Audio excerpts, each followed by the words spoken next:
Get ready. 10 seconds. 5 seconds. Start. Sir, I would submit that the partnership firms, proprietary firms, private limited companies are nothing but glorified partnerships, and the act should be amended in such a manner that the small private companies are kept outside the purview of this department. Only then the government department can concentrate on the really larger violations where companies have started doing badly, but the balance sheet does not reflect that, with the result that more people start putting deposits and face difficulties later.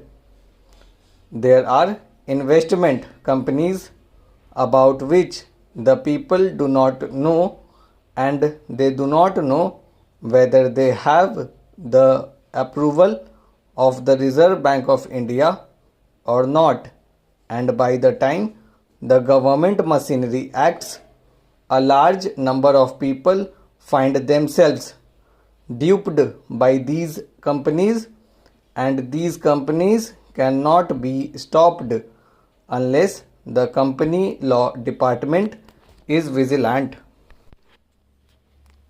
But I submit that the company law department cannot be vigilant in the present system because the present system is conducive to the harassment of the small man, and I find nothing in this amending bill which either disciplines these companies or stops the harassment of the small man or encourages the medium entrepreneur.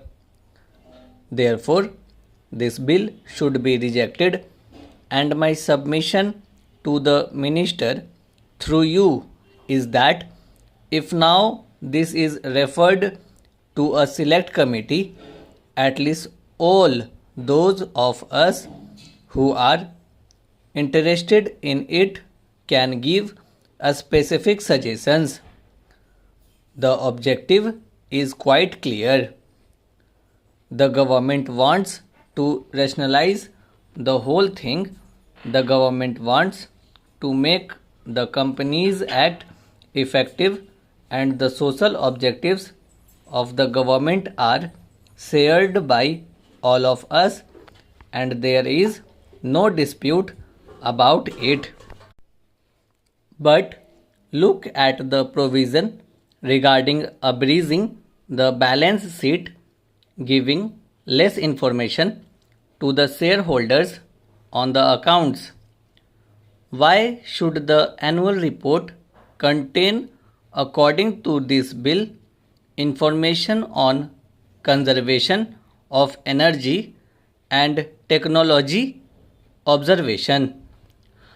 Are small investors interested in these subjects at all now? Will he even understand it? It is highly technical. I am sorry, I have been in business for a long time, and technology absorption is something which I have not been able to absorb at all. So, I do not know how a layman will understand that. With this kind of contradiction, I think this bill is a typically bureaucratic bill which only encourages more paperwork. It is good for the bureaucracy and the government. Sir, the four specific things where I would like to draw the attention of the minister are: it has been provided in this bill that private limited companies who accept fixed deposits will be deemed to be public companies.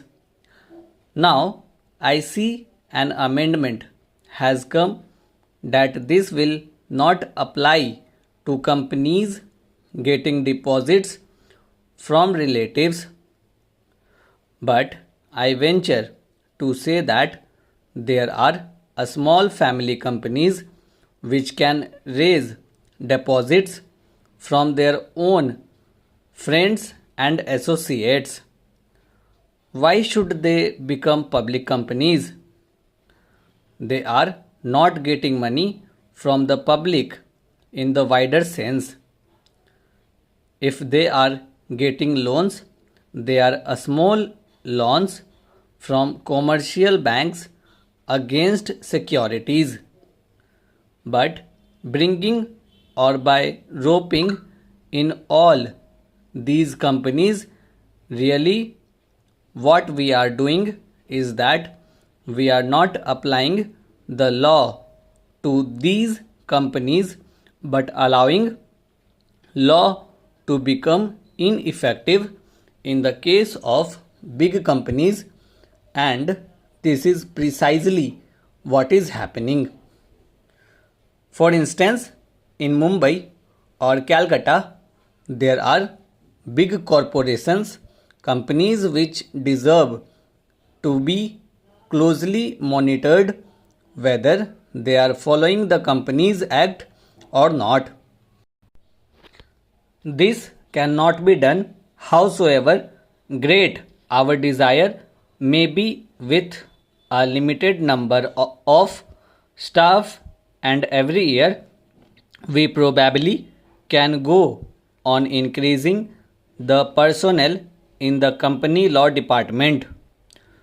But the administration of the act cannot be effective unless we do an ABC analysis and see that only those companies where public money is really involved are closely monitored, and there I say I am totally against this whole concept where we go on providing penalties for infringement.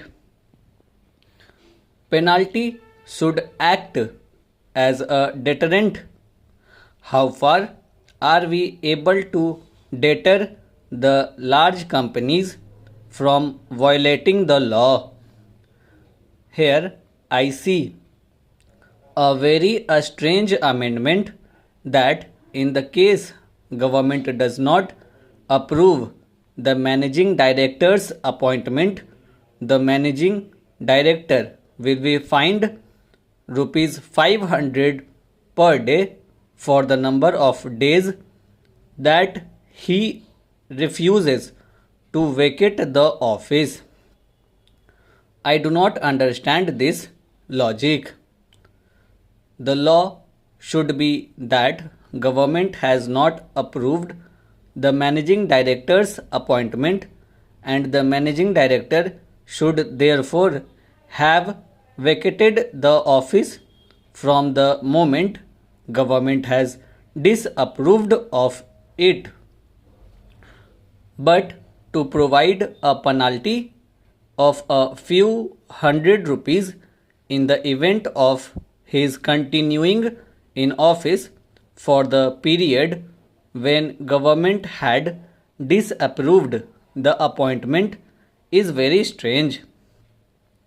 The whole Companies Act should be looked at afresh.